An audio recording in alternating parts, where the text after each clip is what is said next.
안녕하세요. 오늘도 사연 살롱을 찾아주셔서 감사합니다. 대학생 아들을 둔 40대 여성이에요. 부모복 없는 년은 남편복도 없다고 하죠. 제 인생을 돌이켜보면 그 말은 반이 맞고 반은 틀렸던 것 같아요. 저는 4살 무렵 엄마가 오래 앓던 지병으로 돌아가셔서 한동안 아빠와 단둘이 살았어요. 택시를 몰던 아빠는 저를 혼자 집에 둘 수가 없어서 동네 과일가게 아주머니한테 저를 맡기고 일을 하셨어요. 어린 딸을 키우며 일을 하는 게 힘드셨을 텐데 아빠는 어떻게든 엄마의 빈자리를 채워주려고 노력하셨어요. 아침마다 커다란 손으로 끙끙거리며 제 머리를 묶어주셨고 서툰 솜씨로 제 입에 맞는 반찬을 만드시느라 고생하셨죠.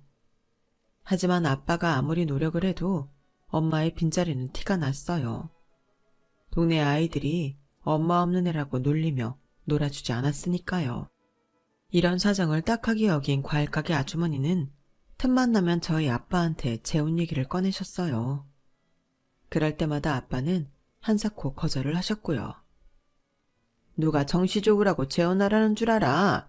저 어린 게 엄마도 없이 저러고 사는 거 불쌍해서 그러지. 정시야 일 나가니까 모르겠지만 내가 가만 보니 윤지가 또래 애들한테 따돌림을 당하는 것 같더라고. 옷도 맨 칙칙한 사내 애들 옷 같은 것만 입고 머리도 늘 엉망이고 애들 보기에도 안 좋아 보이는 거지. 그러니까 싫다고만 하지 말고 진지하게 생각 좀 해봐. 애 엄마 떠난 지도 벌써 3년이 다 돼가잖아. 3년상 치렀다 셈치고 이제 슬슬 윤지한테 새엄마 만들어 주라고. 모르긴 해도 윤지 엄마도 그걸 바랄 거야. 그동안 재혼 얘기라면 귓등으로 듣던 아빠는 제가 따돌림을 당한다는 말에 정신이 번쩍 든 모양이었어요. 윤지야, 윤지는 새엄마가 생기면 어떨 것 같아? 아침에 머리도 예쁘게 따주고 윤지 좋아하는 돈가스도 맛있게 만들어주는 엄마 말이야. 좋아. 나도 엄마가 생기면 친구들처럼 놀이터도 같이 가고 친구들한테 자랑도 할 수 있고 그러니까. 근데 우리 집에 새엄마가 온대? 윤지가 원하면 올 수도 있지. 그래? 그러면 빨리 오라 그래. 나도 엄마 손잡고 다니고 싶어. 철없던 저는 그저 친구들 엄마가 부러웠던 탓에 아바를 졸라 엄마를 빨리 데려오라고 닥달을 했어요. 그런 저 때문이었는지 아빠는 주변에서 소개해주는 선자리에 빠지지 않고 나가기 시작했죠. 그러다 제가 7살이던 가을, 아빠는 재혼을 하셨어요. 새엄마 역시 결혼에 한 번 실패한 분이셨는데 저보다 2살 어린 아들을 키우고 계셨어요. 두 분 모두 자식을 위해 하루빨리 안정된 가정을 꾸리고 싶으셨던 터라 결혼식도 생략하고 바로 살림을 합치셨죠. 새엄마가 살던 집은 우리 집보다 좁아서 새엄마와 동생이 저희 집으로 들어와 살게 되었어요. 하루아침에 엄마와 남동생이 생긴 저는 갑작스러운 변화가 두렵기보다는 오히려 신이 났어요. 아빠랑 둘이 살 때는 집이 너무 썰렁해서 혼자 있기 무서웠는데 이제는 밖에서 놀다가 들어와도 언제나 집을 지키고 있는 엄마가 있어서 안심이 됐거든요. 남동생도 저를 제법 잘 따라서 재혼 가정임에도 불구하고 우리 집은 별 탈 없이 지낼 수 있었어요. 물론 새엄마가 저를 진짜 딸처럼 생각하지는 않는 것 같았어요. 남동생이 잘못했을 때는 주의도 주고 혼도 내곤 하셨는데 제가 잘못했을 때는 무표정하게 한숨만 쉬시고는 그냥 넘기곤 하셨거든요. 뿐만 아니라 단 한 번도 저를 안아주신 적도 없고 대중 목욕탕에 데려가 주신 적도 없었어요. 남동생은 아침 저녁으로 끌어안아 주시고 볼도 비벼주시고 하셨는데 말이죠. 새엄마와 달리 아빠는 남동생과 친해지려고 노력을 많이 하셨어요. 쉬는 날엔 남동생을 데리고 대중 목욕탕에도 가시고 공원에서 캐치볼도 해주셨거든요. 그래서인지 남동생도 저희 아빠를 참 잘 따랐어요. 하지만 그러면 그럴수록 저는 혼자 따돌림을 당하는 기분이 들어서 더 외롭게만 느껴지더라고요. 이 집에서 나 하나만 없어지면 완벽한 가족이 완성될 것만 같다는 생각을 할 정도로요. 그렇다고 아빠의 재혼이 싫었던 건 아니에요. 다른 건 몰라도 이거 한 가지만큼은 확실히 좋았으니까요. 그건 바로 빨래 냄새였어요. 아빠랑 둘이 살 때는 새로 빤 옷에서도 늘 쿰쿰한 냄새가 났었는데 새엄마가 오신 이후로는 옷에서 섬유유연제 향기가 폴폴 났거든요. 저는 그 냄새가 그렇게 좋더라고요. 내가 보살핌을 받고 있다는 기분이 든달할까요? 어린 마음에 옷에서 나는 섬유유연제 냄새야말로 엄마가 있고 없고의 차이라고 생각했던 모양이에요. 그래서 더 제가 느끼는 외로움을 티내지 않고 감추기에 급급했던지도 모르겠네요.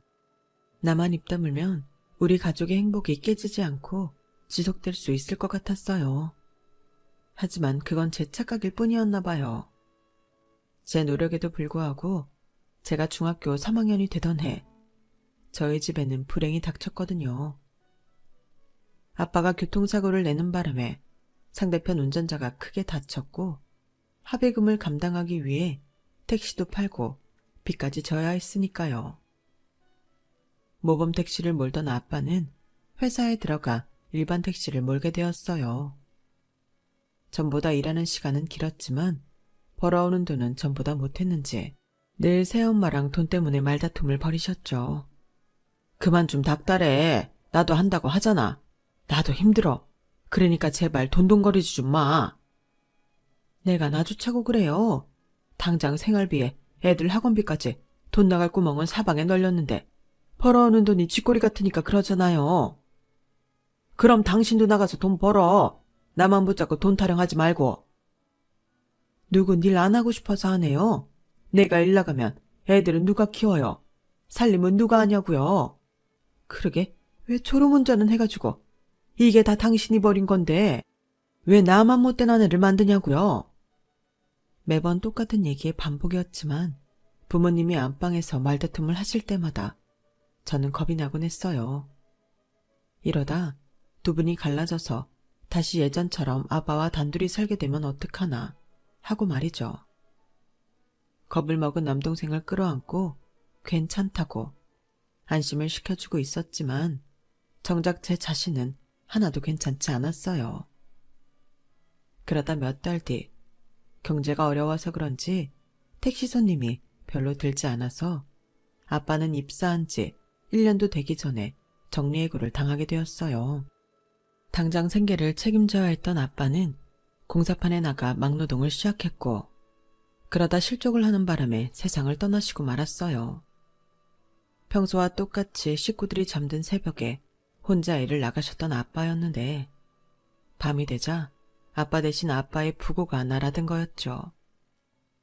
저를 비롯해 새엄마와 남동생은 느닷없이 찾아온 아빠의 죽음이 실감이 나지 않았어요. 그래서 장례식장에서도 넋이 나간 사람들처럼 영정 앞을 지키고 있을 뿐이었죠. 아빠와 함께 일을 하시던 분들 얘기에 따르면 명백히 안전장치 소홀로 인한 산재였어요. 하지만 사측 입장은 완전히 다르더라고요. 사고 시간이 근무 시간 이후였고 아빠 온몸에서 술 냄새가 진동했다는 이유로 모든 건 술에 취해 공사장에 무단 침입한 아빠의 잘못으로 발생한 인재라는 거였죠. 아빠를 잃은 슬픔도 잠시. 장례식장에 찾아온 사측 변호사는 새엄마가 아빠 보상금 얘기를 하자 뜻밖의 말을 꺼내놓았어요. 개인의 부주의에 따른 사고로 인한 브랜드 이미지 실추와 공사 지연에 따른 피해 보상금을 청구하겠다고 말이죠. 그쪽 남편이 술 마시고 떨어져 죽은 걸 누구 탓을 합니까? 자꾸 피해자 코스프레를 하시는데 이번 사고로 가장 피해를 본 건 회사라고요. 그러게 작업이 끝났으면 곱게 집으로 돌아갈 일이지 뭐하러 술까지 마시고 작업장에 들어와선 사고를 냅니까? 탓을 하려거든 아주머니 남편을 탓하세요. 사측 변호사와 함께 장례식장을 찾아온 공사반장은 쩌렁쩌렁하게 울리도록 소리쳤어요. 사람이 죽었는데 장례식장에 찾아와서는 고인의 명복을 빌지는 못할 망정 오히려 죽은 내 아빠 탓을 하는 걸 보자 속에서 뜨거운 무언가가 솟아오르는 기분이었어요. 그래서 저도 울먹이며 소리쳤죠. 아저씨가 봤어요? 우리 아빠가 술 마시는 거? 우리 아빠 술 못 마셔요. 몸에서 알코올 분해가 안 돼서 마시고 싶어도 술 못 마신다고요. 그리고 그 공사장 야간 작업도 하잖아요. 우리 아빠도 일주일에 2-3번은 꼭 야간 작업하고 오신 거 제가 똑똑히 기억한다고요. 우리 아빠 야간 근무하다가 사고 당한 건데 왜 아니라고 거짓말해요? 아니 이 조그만 게 어디 어른들 얘기하는데 끼어들어. 너 저리 안 가. 공사반장이 저를 떠밀려 하자 새엄마가 제 앞을 막아서며 말했어요. 갈 거면 당신들이 가. 왜 내 남편 장례식장까지 찾아와서 마지막 인사도 못하게 방해하는 거야? 자꾸 이렇게 내 남편 탓으로 몰아가면 우리도 장례 멈추고 부검할 거야. 부검해서 내 남편이 정말 술을 마셨는지 따져볼 거라고. 만약에 부검 결과가 술 마신 거 아니라고 나오면 나 당신들 가만 안 둘 거라고. 처음 어른들 앞에서 소리를 칠 때만 해도 아직 세상 물정 모르는 18살 고등학생이 어디서 끼어드냐고 새엄마한테 한 소리 들을 줄만 알았어요. 그런데 오히려 엄마가 제 편을 들어주시자 처음으로 내가 혼자가 아니라는 생각이 들더군요. 이날 처음으로 한편이 된 우리 모녀 덕분에 상황은 완전히 뒤집어졌어요. 부검을 하겠다는 새엄마 말에 1시간도 안 돼서 사측 변호사가 다시 찾아와 보상금을 제시했거든요. 보상금을 정확히 얼마나 받았는지는 모르겠지만 새엄마는 그 돈으로 전철역 근처에 커피 전문점을 차렸어요. 안 그래도 아빠가 돌아가시고 당장 먹고 살 길이 막막했던 터라 새엄마는 하늘이 도왔다며 안도하셨죠. 달라진 생활만큼이나 아빠의 죽음으로 저는 입장이 곤란해졌어요. 따지고 보면 저는 새엄마와 아무 사이도 아닌 거니까요. 남동생과도 마찬가지고요. 아빠 때문에 가족으로 살기는 했지만 피 한 방울 안 섞인 상황이라 이 집에 남아있는 게 여간 불편한 게 아니었어요. 그렇다고 새엄마가 딱히 뭐라고 하지 않았는데도 괜히 눈치가 보였거든요. 그런 제 마음을 알아챘는지 하루는 새엄마가 그러시더라고요. 네 아빠가 돌아가시긴 했지만 그렇다고 달라질 건 없어. 호적상에는 네가 내 딸로 되어 있으니까 형식상으로라도 넌 내 딸이야. 너도 알다시피 난 너한테 기대하는 거 없다. 그러니까 너도 나한테 엄마 노릇 기대하지 마. 그냥 한 집 오가나서 한솥밥 먹고 사는 식구라고 생각하자. 그건 지금까지 살아온 것처럼 살자는 얘기나 다를 바가 없었어요. 새엄마도 저를 딸로 생각 안 했던 것처럼 저도 새엄마를 진짜 엄마라고 생각한 적이 없으니까요. 그래도 이렇게 얘기를 해주시니 고맙더라고요. 달라질 게 없다는 건 앞으로도 제가 이 집에서 지금처럼 살 수 있다는 얘기니까요. 아, 그리고 이거 하나는 확실히 하자. 비록 이 집이 네 아빠가 남겨준 거긴 하지만 내가 배우자로 되어 있는 한 내 집이기도 해. 이건 너한테 못 돌려줘. 이런 와중에도 새엄마는 자신의 재산은 확실히 지키려고 했어요. 그건 아마도 돈 욕심 때문이 아니라 어린 아들을 키워야 한다는 모정 때문이라고 생각해요. 돈 욕심이 났다면 저를 맡아서 키울 이유가 없으니까요. 그래서 저도 새엄마한테 부채감을 갖지 않고 이 집에서 살기로 했어요. 하지만 언제까지고 새엄마한테 얹혀 살 수는 없다는 걸 내심 느끼고 있었나 봐요. 남들이 대학 입시에 대한 고민을 할 때 저는 독립자금을 어떻게 만들지 고민했으니까요. 4년제 대학이 아닌 전문대를 선택한 것도 그런 이유 때문이었어요. 빨리 졸업해서 직장을 얻어 집을 나가야겠다는 생각이요. 그래서 졸업을 앞두고 먼저 취업을 했는지도 모르겠네요. 욕심을 내면 조금은 더 좋은 직장에도 갈 수 있었겠지만 그때는 빨리 들어갈 수 있는 곳에 가야겠다는 생각에 작은 광고회사에 들어가게 되었어요. 말이 회사지 구멍가게 수준의 업체였죠. 저희 회사 사장님은 유명 광고회사를 다니다 독립을 한 분이셨는데 저와는 7살 차이가 나는 젊은 분이었어요. 실력은 꽤 좋았지만 아무래도 영세한 업장이라서 맡아 하는 일은 단순한 일들 뿐이었죠. 물론 신입 디자이너인 저에게는 그마저도 벅찬 일이었지만요. 그래도 사장님한테 많이 배울 수 있어서 입사한 지 반년쯤 지난 시점에는 어지간한 전단지 작업은 저 혼자 도맡아 할 수 있게 되었어요.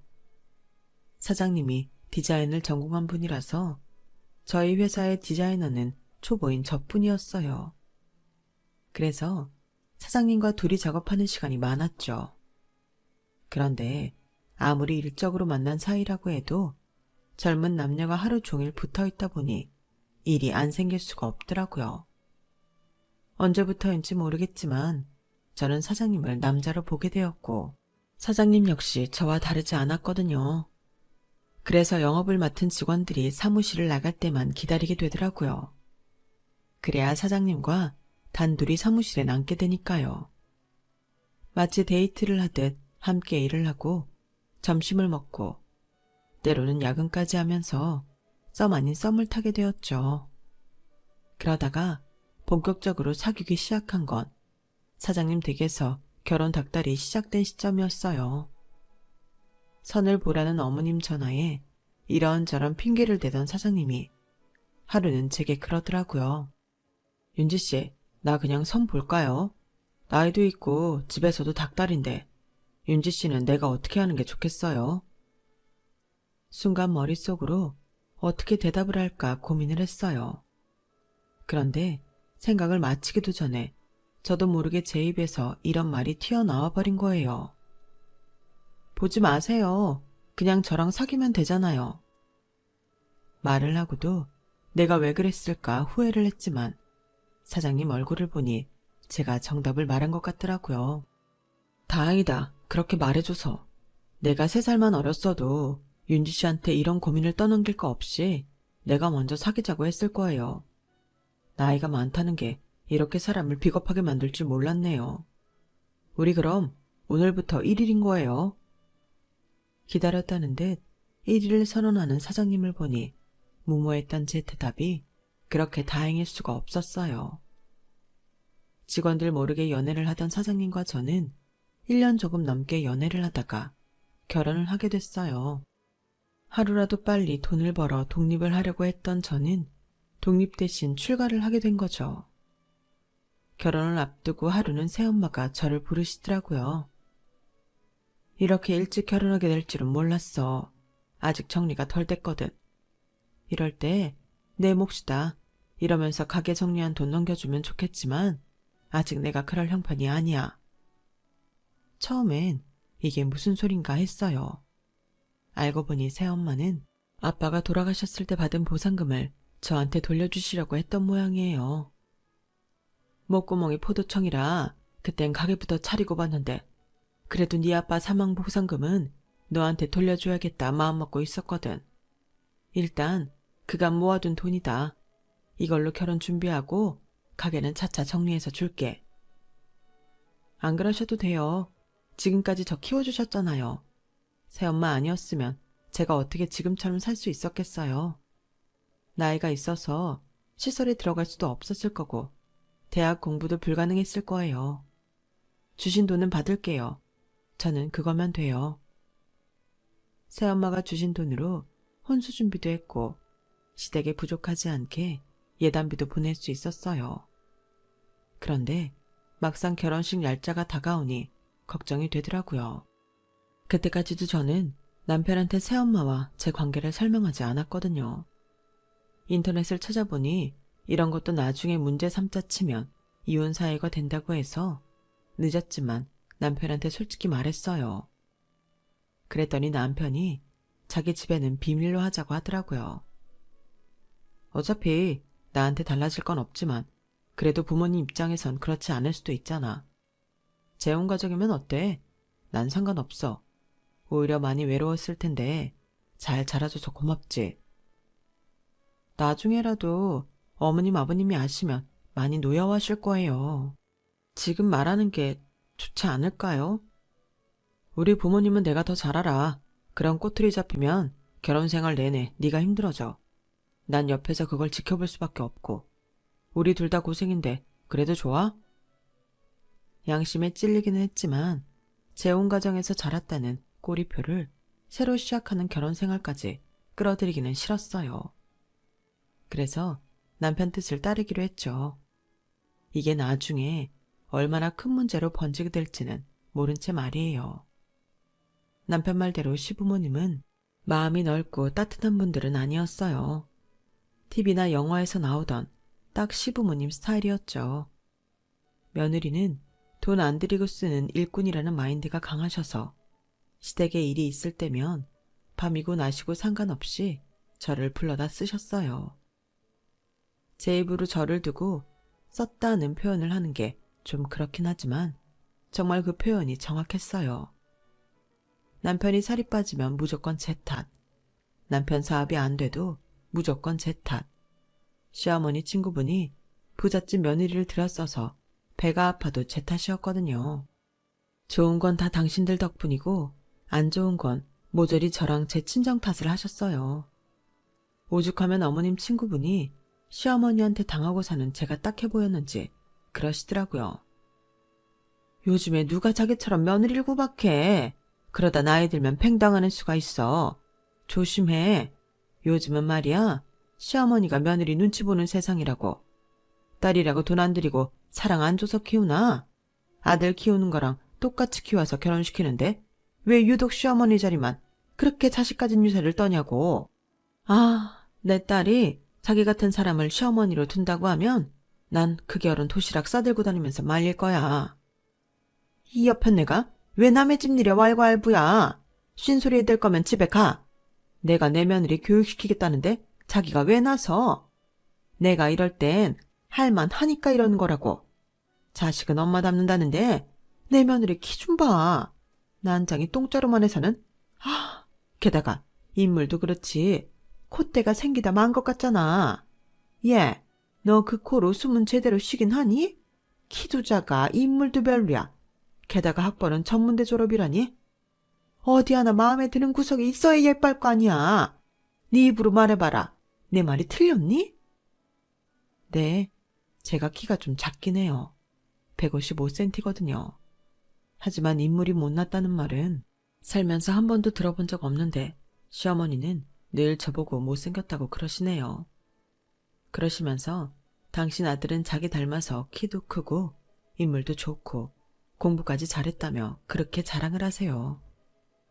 결혼한 지 2년이 다 되도록 이런 이유로 시어머니한테 구박을 받았는데 알고 보니 저를 이렇게 미워한 데는 이유가 있더라고요. 이봐, 사람이 좀 솔직해지지 그래. 정말 자기 며느리가 못나서 밉다는 거 사실이야? 박 여사 큰딸이랑 혼사 어그러져서 그게 약올라 그러는 거 아니고. 이 옆엔 내가 왜 쓸데없는 소리를 하고 그래? 안 되겠다. 자기 그만 가라. 더 있다가는 내가 화병 날 것 같으니까. 갑자기 친구분을 내쫓는 시어머니를 보니 분명 뭔가 있기는 한 것 같았어요. 그래서 그날 저녁 남편한테 낮에 들었던 박 여사님 큰딸 얘기를 물었더니 남편이 그러더라고요. 아, 예전에 어머니가 선자리 주선한 사람이었어. 키도 크고 모델 일을 했다지 아마.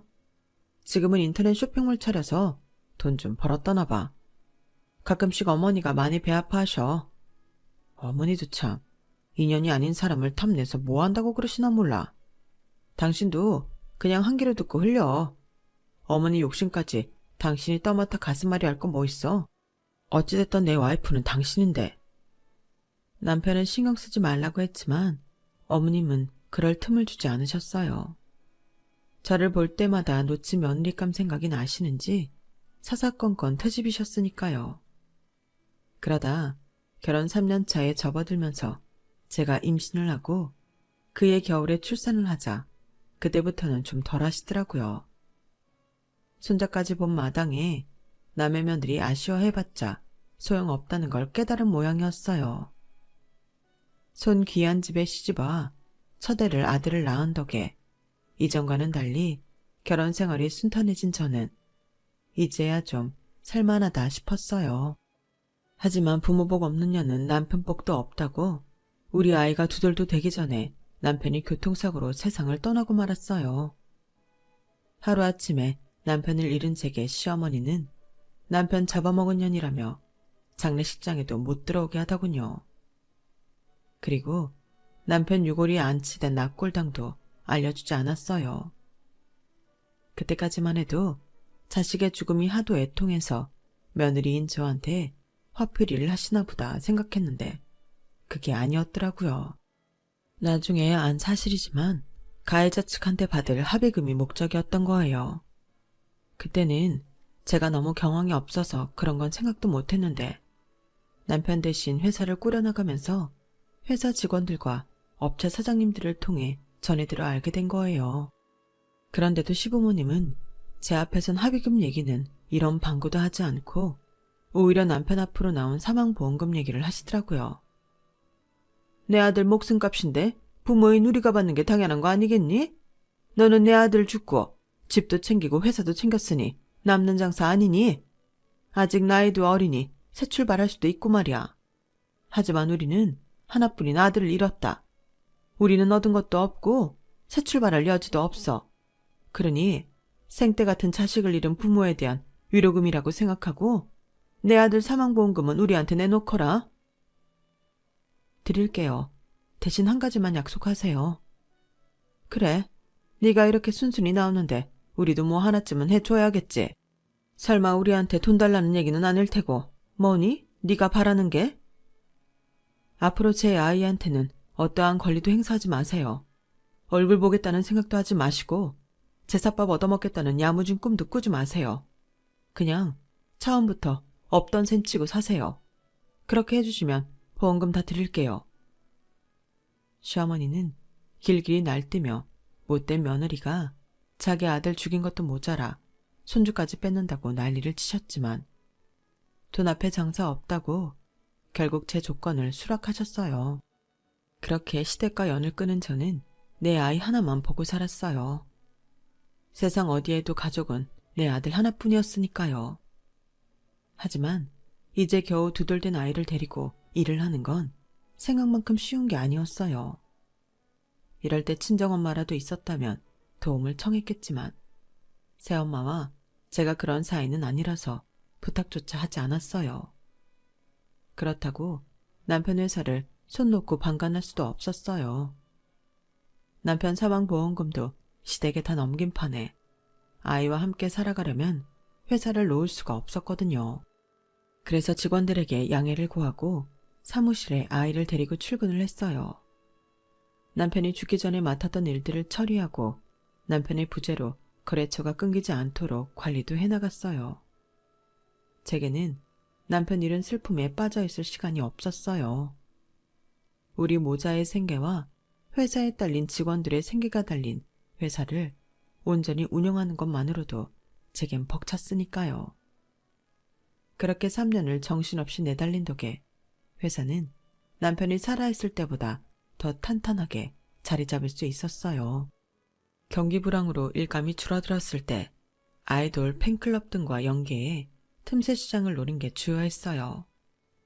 처음엔 그저 머그컵이나 접시에 프린트를 해주는 식으로 소량 주문을 받았던 게 팬클럽 사이에 입소문이 퍼지면서 본격적으로 굿즈 생산까지 하게 되었거든요. 디자이너를 대거 영입해 자체 굿즈 생산까지 하면서 회사 규모는 점점 더 커져갔어요. 인터넷 판매와 해외 판매까지 이어지면서 이제는 어엿한 중소기업 수준으로 성장하게 되었죠. 그러는 사이 제 아들은 대학생이 되었어요. 내년쯤엔 군복무도 하게 될 예정이고요. 그런데 그동안 연락 한 번 없던 시어머니가 저를 찾아온 거예요. 비서를 통해 만나지 않겠다는 의사를 전하자 그럼 내 아들이 다니는 대학으로 찾아가겠다고 하더군요. 이미 업체를 고용해 뒷조사까지 한 모양이라서 더는 피할 수 없었어요. 내 아들과 만나게 하느니 내 선에서 처리하는 게 낫겠다 싶었죠. 그래서 제 방에 들였는데 대뜸 죽은 남편 얘기부터 꺼내더군요. 내 아들이 살아있었다면 지금 네가 앉아있는 그 자리가 내 아들 거였겠구나. 호랑이 없는 숲의 여우가 왕이라고 내 아들이 너만 좋은 일 시키고 갔어. 어쩜 어머님은 하나도 안 변하셨네요. 어머님 자식 잡아먹은 며느리란 소리 하려고 오신 건가요? 그런 거라면 더는 듣고 싶지 않습니다. 돌아가세요. 사장 자리에 앉았다고 아주 기세 등등하구나. 단도직입적으로 말하마. 우리 부부 앞으로 된 재산이 좀 된다. 집도 있고 상업 건물에 가게 하나도 가지고 있지. 그거 내 손자한테 물려줄 생각이다. 돈 뜯으러 오면 왔지. 연락도 끊고 살던 손자한테 유산을 주겠다고 왔으리라고는 생각도 못했어요. 사람이 죽을 때가 되면 마음이 바뀐다더니 그게 정말인가 싶었죠. 대신 그 전에 손자로서 해줘야 할 게 있다. 내 아들이 살아있었다면 손자한테까지 이런 부탁은 하지 않았겠다만 별 수 있니? 죽은 아들을 살려 데려올 수도 없는 노릇이고. 도대체 무슨 얘기를 하려고 이리도 뜸을 들이나 했더니 글쎄.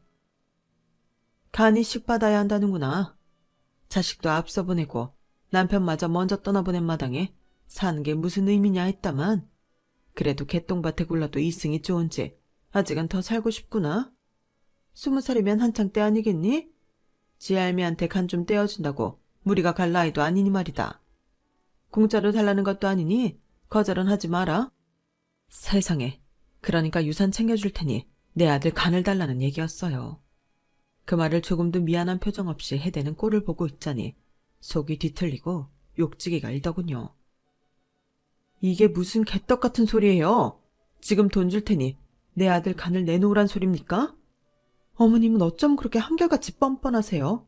이날 이때까지 내 아들 키우는데 우유 한 병 안 사준 사람이 이제 와서 간을 달라는 말이 그렇게 쉽게 나옵니까? 당신이 그러고도 할머니란 소리 할 수 있어요? 돈 주신다고요? 돈이라면 나도 남부럽지 않게 가지고 있어요. 당신 돈 따윈 필요 없다고요. 그러니까 더는 우리 모자 인생에 끼어들 생각 마세요. 죽을 때까지 그 알량한 푼돈이나 껴안고 사시라고요. 어머님은 자식 잃은 슬픔도 돈으로 해결할 수 있는 사람이잖아요. 그래서 내 남편 죽었을 때도 돈 챙길 생각보다 했던 거잖아요. 그때 어머님 욕심 때문에 나랑 내 아들이 어떻게 살아남았는 줄 알아요? 남편이 남긴 회사 지키려고 살던 집 전세 빼서 사무실 창고에 전기옷 깔고 살았어요. 냉기도는 바닥에서 기어다니는 내 새끼 보면서 내가 피눈물을 흘렸다고요. 그때 어머님은 아들 사망 보험금으로 따뜻한 방에서 돈 걱정 않고 사셨잖아요. 어머님이 좋아하는 돈 끌어안고 사셨잖아요.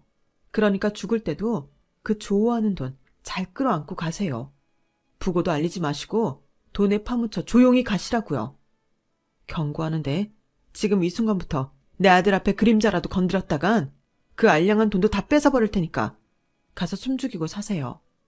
자식도 남편도 손자도 없이 돈만 남은 그 집구석에서 돈이나 세면서 죽을 날을 기다리라고요. 아셨어요?